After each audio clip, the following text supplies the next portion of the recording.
Hey everyone, I'm Chris Dennison from Dirt Rider, joined by Chris Kiefer and Adam Booth. And right now we're going to chat about the 2013 Yamaha YZ250F. So, boys, I have to admit, I was kind of surprised. I was expecting an all-new bike this year. A little bit of a disappointment, but it just tells me maybe Yamaha's cooking up something really good. So once again, the YZ250F is carbureted. It's the only bike in the class with a carburetor. My opinion, works pretty good for a bike with a carburetor. I don't feel like it's dated technology. There's a lot of people who write it off, but honestly, the thing runs darn strong, and it's a good motor package. Kiefer, what do you think about the carb?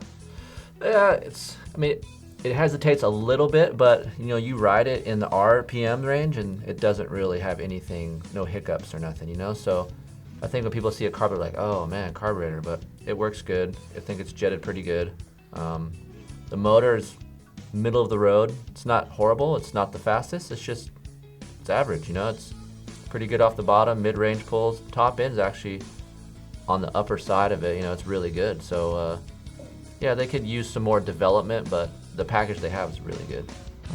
Now, Adam, do you think that that's a big setback for the bike, not having fuel injection? You can't plug your Game Boy and your PlayStation, your laptop up to it and tune the thing. It's not a disadvantage. What's happened is everything else has just gone EFI, and everybody thinks that's the way it has to be, and that's the coolest thing. But that bike works really well with the carb. They went to a 40 millimeter carb recently, and given that thing way more fuel, way more air, so it's allowed the mid and top end is pretty good on that thing. Whereas a couple years ago, the bottom end was really strong, but it suffered at the top end, which on a 250F, if you're suffering on the over rev, you're feeling like the bike is slow when it really isn't. And so going to a bigger car maybe hurts the bottom end a hair, but it gives that 250F feel of a lot of top end pull. It's the chassis is great, suspension's great, the overall package is great. It's a good bike, and I mean they've set that thing up with some changes to the frame and stuff ready for EFI. The thing's set up for fuel injection to come in at any point. So whether they do a whole new bike or they just figure out their EFI, that's to be seen. So Kiefer, the YZ250 got an all-new frame in 2012. It's a pretty good handling bike. One thing I noticed, we were at Glen Helen. It's got some huge hills. Really good change of direction as you're leaning it under power. It's kind of a nimble chassis, but it's still pretty stable. How would you describe it in terms of the handling? Handling's actually one of the best handling bikes to the 2013. If I could get a little bit more motor in that chassis, I think it'd be great, but the chassis itself is really stable. It corners really good. They have the speed-sensitive fork. That's actually probably my favorite out of all the bikes. The suspension is really balanced.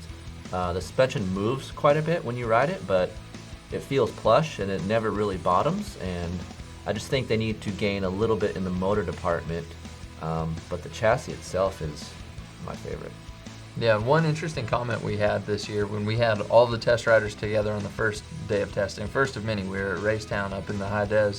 And a lot of guys got off the Yamaha, came back, and they're like, man, this thing's a little bit faster than I remember it being. And I think maybe you have this perception that the bike's unchanged or it's carbureted, that the performance isn't going to be as good as it should be.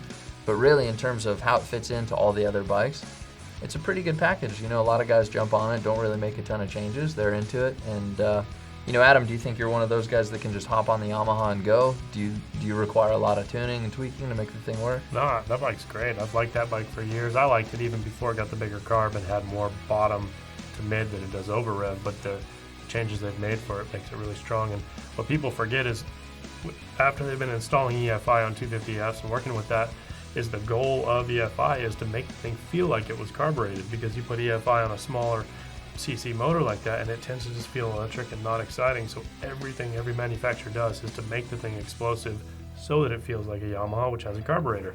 So that's the thing we've lost a little bit with EFI, is that explosiveness. On a 450, EFI is perfect because it makes the power more usable. On a 250F, that carburetor feel is what we all want. So I like it. It's easy to work on. I can change the jetting. There's no wires, there's no computers, but that will go away soon. The jetting's good right away, so don't be scared of that, I mean, you start it up, it's fine, you don't really need to mess with it, so you shouldn't really be scared of the carburetor. Yeah, no, that's a good point on the carb, and also there's a lot of cool little selling points that make the bike, I think, that much more appealing to a consumer. For me, I dig the bars. I think it's a great stock bend. That was the only really minor change aside from the white rear fender for the new year, is that for 2013, Yamaha kind of rebranded the bar. It's still the same Pro Taper bend, it's just a Yamaha brand now. But in the durability department, I've never owned a Yamaha, and there's no good or bad reason for that. I've just never been a Yamaha owner. But would you trust the bike if you were to, shell out your hard-earned cash for the thing? I've had Yamahas, and we've always said this in our previous shootouts, but you really can't say it enough. You spend a lot of money, you want to have a bike that lasts, you don't want to do a lot of maintenance to it. Yamaha is right up that alley. You buy the bike, change your oil, just like you do your car, change it consistently when you're supposed to do it, like the manual says, and it won't fail you. And we've had upwards to 120 plus hours on the same piston, same valves, and maybe a couple valve adjustments, but just ride the crap out of that thing and it'll be fine. That's good to hear, and that's what a lot of guys do with 250Fs, is just go out, wring the bike's neck, and then sell it after 2 years to somebody that'll take it to Glamis. There you go. So Adam, do you think you'd buy a YZ250F, or would you get something else first? I have bought a YZ250F in the past when I was, buying bikes, and I loved it. And I would buy it and I'd race it, and maybe some exhaust, maybe some little changes here and there. But for me, the suspension's great out of the box, and I love that bike. Yeah, and if I was Yamaha, I would fuel inject the thing just because I think it's the logical next step for that machine. But, I don't think anyone's going to be super sorry to see the carburetor go. It is a good bike, though, and the thing does run well. And, Kiefer, if you were out there racing Supercross still, do you think it's a competitive platform that you can build on to go out and race against the 2013 Kawasaki or the Honda or anything that's really like the new bold bike? Yeah. Obviously the race team guys do stuff with their carburetors that you never get above. And if those guys have no problem with Supercross, you see them on TV, they're ripping good starts, they're jumping triples, they're doing the rhythms just like everyone else. And the contingency is really good this year, so a lot of guys are getting them because of that. And they're reliable, a lot of privateers. So they're making a little bit of money, less work on their bike.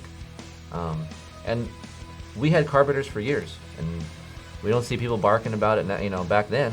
And now, just because everyone kind of changed, people are like, oh man, what's up? We need a, FI on it. But it still works. Yes, we do need FI soon.